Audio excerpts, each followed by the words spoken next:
Hello, hello, everyone. I think we're live. Let's get started. Welcome, everyone, to our first episode in this new series, Real Talk 20 Questions with a Subscriptions Expert. If you're here, I think it means that you're as excited as we are to dive into the world of subscriptions. And we got something super special for you today. My name is Rochelle Savdie, and I'm going to be your host and guide for the next 25 minutes. And joining me today is a subscriptions expert from our team. But I won't reveal their identity just yet. As we progress through the questionnaire and the 20 questions, you're gradually going to get to know him more and more and learn a little bit more about the fascinating world of subscriptions. For all of you who couldn't make it today, who wanted to join but couldn't, don't worry, we've got you covered with a replay. But regardless of when you're watching, prepare to have a good time with us. Now, let's get down to business. We've gathered some of the most burning questions from our community about subscriptions, and we're going to answer all of them for you with some wildcat cards to keep things very interesting and to get to know our guest a little bit better. So, buckle up and get ready for this exciting session. So, Mr. Guest, tell us a little about you. What's your name? I think I gave it away by typing in my full name when we joined the slides. That's my fault. But I'm Marlo Brand. Marlo Brown. Welcome, welcome, welcome. Thank you. How long have you been here at Yotpo? I've been at Yotpo for just under 4 years, and actually, you and I started about a month apart, so we've both been here for a while. Yes, I knew that answer because we started almost together. It's an amazing 4 years here at Yotpo. So tell us what you do here at Yotpo. So for the most recent time period of working with Yotpo, I've been helping assist with the go-to-market launch of our new subscription tool here. Exciting. How long have you been part of the subscriptions team? Well, let's see, since last June, so about 9 or 10 months it's been going on. So closing in on a year faster than I was ready for, I think. Yeah, time flies when you're having fun, working with good people, I guess, right? Exactly. I hope so, especially product marketing. Oh, yeah, the best. Cool. So do you subscribe to any products yourself? I do, in fact, yes. What products?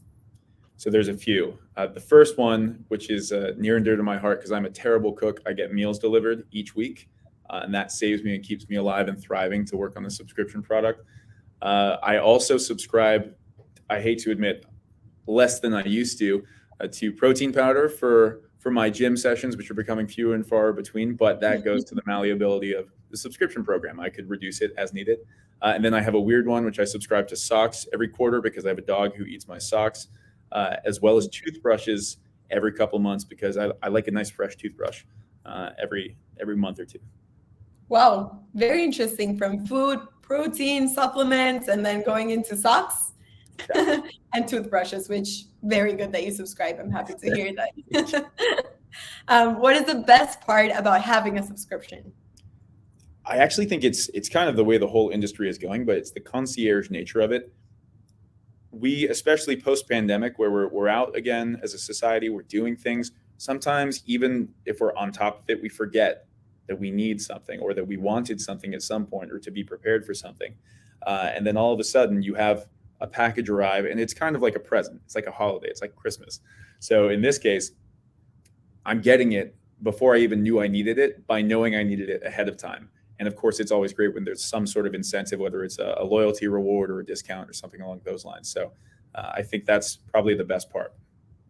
I like it. It's kind of like thanking Marlo of the past for making those decisions. And then Marlo of the present and the future just keeps getting surprises with things that he needs.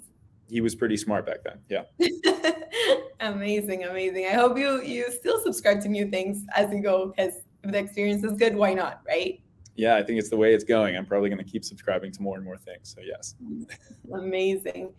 So that's the best part. Now tell me, what's your subscriber pet peeve? Pet peeve. Okay, so for me as a consumer, when I'm going through a subscription, okay, there's two things actually. Okay. First one would be when I'm taken through a separate checkout. as opposed to kind of being kept in a centralized, especially on a Shopify site, which as consumers, Shopify is taking a lot of the market share. So I know what that looks like. I know what it feels like, and all my information is stored there.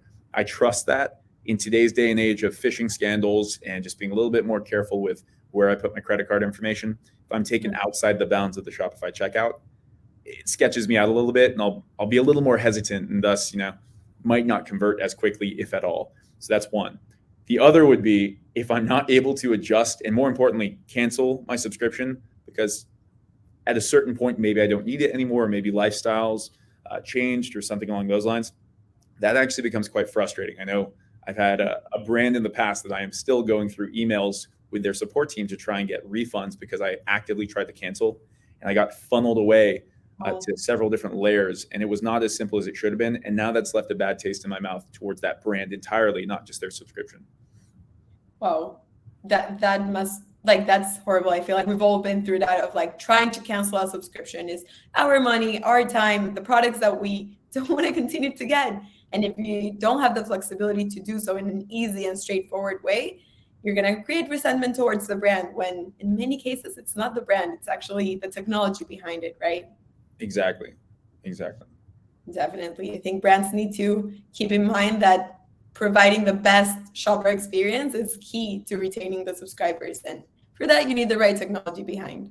Definitely. It's counterintuitive. We think let's hide the cancellation button, but in reality, your best customers are the ones who are going to be loyal to you anyway, which obviously in Yotpo, we understand the loyalty and the reward space on top of the subscription space. So anything that you can do to enhance the ease of use and really make this tailored to that concierge experience I was referring to before, I think that's going to make the customer feel better. And we all know it's how you feel, not what you're doing, right? So if a brand can make you feel good and feel taken care of, you're going to get them as a repeat customer and a loyal customer in the long run. Absolutely. It's all about empowering the shopper and giving them the flexibility that they're looking for. Exactly. All right. So let me ask you something else. Do you feel like some subscriptions are better done than others? Oh, yes. Yes. Absolutely. Yes. Any examples? Okay. One that I talk about frequently and that we've worked on actually since our beta period a year ago was a brand called Avec Drinks. And I think there's twofold elements to this subscription layer. One, they did a little bit of customization using our CSS, and it looks and feels so native to the brand. You wouldn't even be able to tell Yotpo's involved at all, which is exactly the way it should be, frankly. So the on-site experience for the customer is so embedded and native. That's the first thing.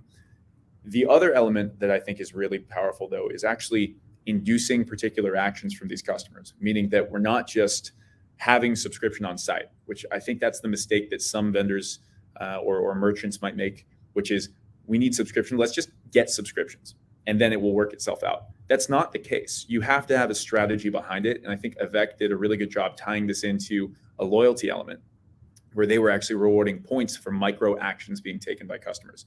So in this example, they have 25 points, I believe, for your first subscription. So that's an added bonus that's just nudging your customer to try it out. And then they have milestone goals. So if you reach X amount of repeated subscriptions, you'll then get additional points that you can then leverage back to redeem in the portal. And then even product specific goals. So if you're subscribed to a particular product, then you get additional incentives there. So I think they did a really good job of micro incentivizing to get the exact results from their ideal customer all the way through from the point of induction to the point of it growing the lifetime value overall. Wow, I love that. And actually their brand, also their site looks beautiful, and the subscriptions program is so into the brand, and it looks just, it's part of it. It's not like an add-on to whatever their business already is. It's part of it, and it looks so beautiful. Exactly. And I think while you were explaining why you like them, I think I kept thinking about this concept of like the exchange of value that a brand has to have with their customers in order for them not only to feel incentivized, but to feel part of the brand and to feel like excited to continue to be part of it. Like you give incentives, you're with them throughout the whole journey, not only the buying journey, but the post-buying journey and the whole retention journey. So that exchange of value as a shopper feels like very, very good, and the brand gets more loyalty for it. Spot on. Yeah. Amazing. So do you think that every brand should start offering subscriptions? Yes, I would say so, and I think that's the way the industry is going as a whole. So yes, I very much do. Do you have any particular industry that you feel like it's a must for them to have subscriptions? The largest market share right now that's held by subscription is food and beverage, with about 72% of the market. So that one, you've got to get in it, right? Because a lot of the competitors are in it. Also, when we think about, I mean, Avec was a good example. They're a drinks company. It's a very perishable and replenishable product that we consume and then we'll need. Think of other ones like supplements and healthcare in certain cases, whether you're getting dietary supplements or protein powders or vitamins, things like that. The bottle's going to run out or expire at some point. We're going to need to get that back. And the best thing about why subscription works is many times we see this doesn't work overnight. You have to take this consistently for 3, 4, 5 months. In that case, you're subscribing to make sure that it's there before you, again, as my example, before I even realized I needed it, it's there with me. So those are two big industries where I think it's a must-have.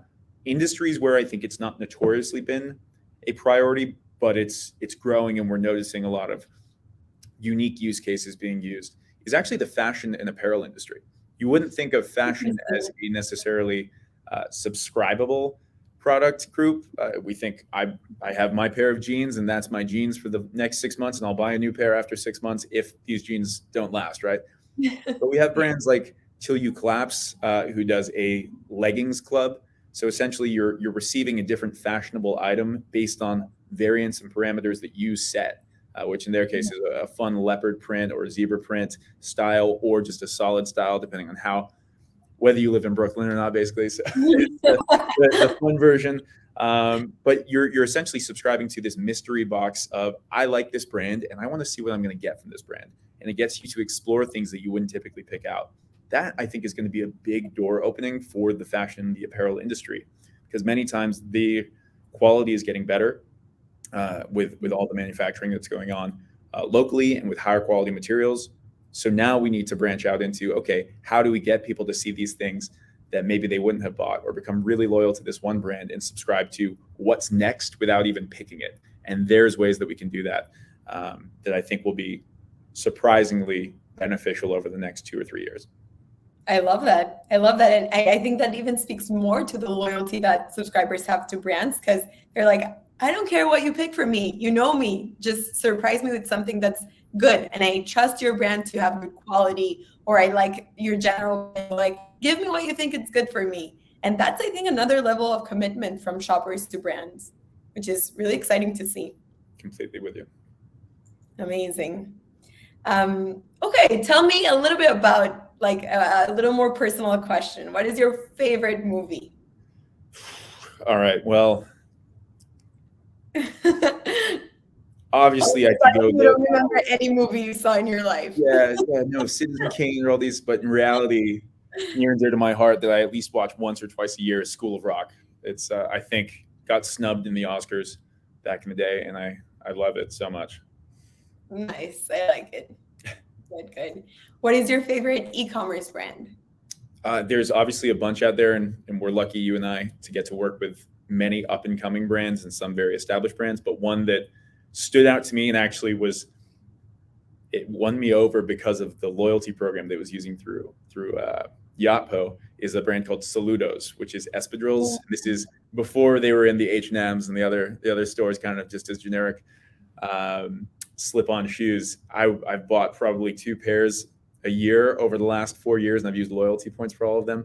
But I absolutely love their unique designs and very comfortable shoes. If anyone's in a beach-going mode, recommend. I love it. It's a great brand. Yeah. Great brand. I love it. Okay, going back a little bit to the subscription side of things. What's going on behind the scenes to make some subscriptions apps better than others? Like, what's happening in the market of subscriptions, of e-commerce subscriptions, if you may? Yeah, that's a great question. I think the first thing that comes up to me when you ask that is just that the general core infrastructure has been shaken up due to Shopify. In fact, we can kind of compare the legacy subscription vendors of the past, if you want to think of it like that, versus what we're trying to do, shifted when Shopify released its recurring API. Before that, you basically had to use another vendor that would take you outside the bounds of the Shopify checkout to a third-party checkout, and that would be specific for subscriptions. At the time, very useful, but also not the most efficient of ways of actually garnering subscribers and also maintaining these loyal relationships. Since then, we have built ourselves natively around this subscription recurring API, and that gives us so many benefits. First and foremost, just the tied-in integration with Shopify. When you update things in Shopify, it's updated within Yotpo. Also, the ability to not need to use duplicate SKUs, for example, create very specific collections. Game changer. Yeah, it's game changing. It's a very native experience. I already mentioned it before in my pet peeves. You're kept in the Shopify checkout in this case, right? So you can just have a line item that's a subscription recurring every 3 weeks, let's say, plus your one-time purchase for that day, all in one area. It doesn't separate and segment that experience, which ultimately can lead to conversion reduction. So that's the first thing that I think is a very big element to this. The second thing that is arguably the most important, our team, and I'm lucky to be on this team, I have to say, because while leading the go-to-market push and talking about it with many new brands, the team behind this on the product team, as well as we have Dan and Brandon on the client success team, they are so good at understanding what's been missing. And I have to credit Yuval Goldstein, who's our lead product manager. He did an amazing job of actually listening to our existing Yotpo customers who were using other subscription vendors, as well as just listening to what they liked, but where those gaps are in the market, auditing and then enacting a change, bridging the gaps. So there's things that are in the works and things that we have created that did not exist in the industry, period, 10 months ago. So I have to say what makes us different is not just the core fundamental way we're built, but also the way that we're building it. We're doing it the right way by listening to the right individuals and right groups to then help us guide not just market parity, which I like to think we've achieved and surpassed, but also innovation for the future, which there hasn't been much of that in subscription, which is shocking because subscription is the future of e-commerce. So we're really trying to push the boundary there. And I think the team behind the scenes is continuing to work in ways that it's impressive. And it's like being in a startup, but within Yotpo, which is very established. So it's a fun time. Absolutely. I couldn't agree more with you with everything about the product, but the people. I also feel lucky to be part of this team. I feel like it's the greatest minds coming with open minds to talk to brands and say, what do you need? What do you want? How can we help? Literally, how can we help? And we're going to build it for you and for other brands. So super exciting. Really amazing.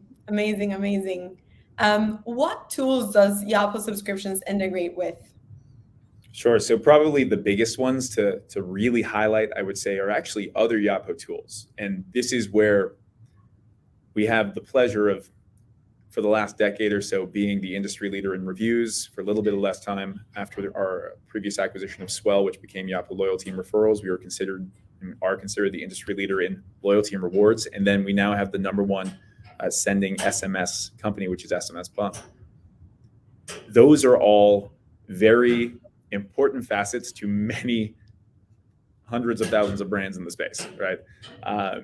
There was a glaring gap between subscription integrating with that, where even our best integrations with some of these other vendors was still lacking a little bit. And by the way, sorry if you hear the New York radiators. That's part of the charm of the old building. But, I was wondering if someone was trying to get into our conversations, invite them. Bring them. There you go. We planned for this. It's the relief here. But, however, the integrations with Yotpo tools, I wouldn't even call them integrations between our tools. They are true synergies designed to really enhance the other tools outside just the subscription space and vice versa. So for example, the ability to reward for certain milestones, as we were talking about before with the Vec drinks, by using a sequential sub-recurring tag. So we actually understand what phase of the loyalty journey someone is in tied to subscriptions. And then how are we getting them to actually redeem these points? We're not just saying we hope you have points to redeem. We're actually able to then say, okay, let's funnel these points to then be used in a very particular way. And that's a very powerful element. Beyond that, we have a great integration with our own SMS bump as well. So you can segment and you can deliver the right message at the right time with the right call to action, but then most importantly, to the right device, which is the next thing that has been a huge benefit for our customers here. And of course, take them back to then manage their own portals themselves, really empowering that. Beyond Yotpo, we work with Klaviyo very closely, so we have a very solid integration there. We're building out an integration with TapCard so that the app side of things is very covered. There's a slew of others that we're currently working on that should be released in the next couple months, but a lot of this in-house work we've done has been the most impactful, I will say, up to this point. Amazing. I love to hear how really Yotpo is creating this harmony of different products that work together in order to actually help brands with retention. Because up until now, it was integrating different tools. That integrations are powerful, they're good, they work. But sometimes it's different companies who have different priorities working to try to put something together. Whereas when you have everything under one umbrella, you're actually creating a harmonious synergy that enhances retention and actually helps you achieve good results there. So sure. And your customers feel that, by the way. It's not just to make it easier for the merchant. They feel that fluid experience at the end. So I think that's a really good point that you bring up. Absolutely. Okay, I have a question from one of our brands who wrote us and asked that they're running subscriptions on another platform.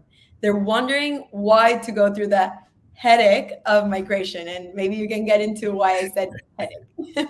Sure. So in what we were talking about, listening to the customers and auditing what people were liking and what brands were feeling was lacking a little bit, we heard that it was nightmares to migrate to some of the legacy subscription vendors in the space in the past. So it's a fear, right? You feel like you've been burned before by a quick implementation. And actually, my old boss used to joke, implementation is a scary word for many of these vendors and brands. It's not an implementation. It is a quick migration. And the beautiful thing is we, in the majority of cases, unless there's some unique setup that needs to happen, which still is simpler than it's been in the past, we'll take care of everything. Whether it's pulling the reports via Shopify Partner Access or actually conducting the migration, you'll have your client success manager quarterbacking all of this, and then a dedicated team member. We have a phenomenal team in Tel Aviv, which, Rochelle, I think you're there right now, so you can attest. Yeah. They are diligent, and typically by the time you wake up, once everything's pulled, the majority of your subscribers are transferred over.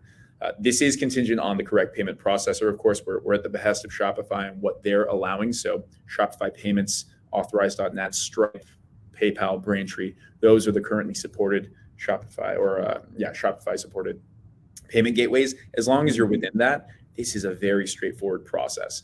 And then after that fact, we are able to just do some quick A/B testing, retire your own or your previous vendor that you were working with for subscription, and send you on your way. And it should just be a much smoother experience for both you and your customers. Wow. I feel like we keep telling that to our brands and they're like, don't believe you. And then they go through it and they're like, wow. And we feel it because like we've seen a lot of brands migrate providers for other services and other tools. And it's scary. It's scary. You don't want to migrate and then have your customers feel the migration. You want it to go as smooth as possible. So here we've created this bulletproof migrations tool and a team that helps you do it to actually make sure that there are no disruptions to your business, which is so important. It's tangible recurring revenue. We have no room for error there, and we've taken it very, very seriously with the process that this works. It's not the same as, let's say, loyalty points, which are great to have, but don't affect the actual bottom line until they're in use. Here, we have made this a very, very calculated and very specifically guided elements so that there's no discrepancies, because we know that it's real revenue, and arguably your most loyal customers are these subscribers. We don't want to affect that relationship at all. Absolutely. Exactly. Tell me, what's your favorite thing about working at Yotpo? I mean, the people are quite wonderful. That's probably the answer that most people would give, I'll say. So the second thing I will say, the bright and airy office coming in here. We have our mascots, the flamingos, but also plenty of snacks on hand, also thanks to the people and listening to suggestions and whatnot. So I have to say it's a pretty good culture here all around, from the individuals who we work with to the environment that we work within. I love it. Love that. The product's pretty great too, so it makes my life easier, but yeah. Yes, I bet. Okay, our last question of today. What advice do you have for brands who want to get started with Yotpo subscriptions? I would actually say just try it. Try it out. If you're worried, we'll work with you. The other nice thing is we're very inexpensive to get going with. In fact, it's a true pay-as-you-go model, so there's not much risk here, especially if you're starting as a greenfield customer, meaning you're not migrating anyone. Really, there's no risk. It's only upside. And very much we're in this position where, as I said before, we're kind of running like a startup within Yotpo, which is meaning that we're getting extra eyes, extra attention on an already great platform that's just built by Yotpo. But you'll truly have that white glove experience to not just understand the setup, but the why behind it. So check it out, try it out. The future of e-commerce is subscription. We are predicting by 2030, it's going to be 75% subscription first. So now is a good time to jump in so that you don't get behind the curve, but it's never been easier to do so. Amazing. And you know what? One more bonus question, because we have questions in the chat. So I'll pick one and we'll end with that one. Right. What is the ideal brand for subscriptions? Ian is asking us. No, that's great. Ideal brand, I would say, is a brand who is either replenishable or open to using unique strategies. I talked about the fashion example beforehand.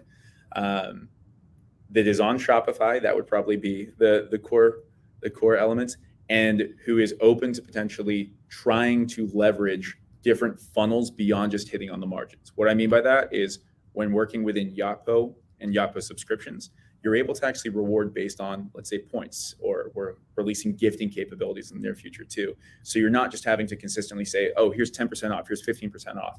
That can, especially if you're a lower margin brand, that can begin to really wear on what's most important, which is that return. So I think if you are open to using unique and exciting, innovative strategies, and you're on Shopify and you have one of those payment processors we talked about, let's talk.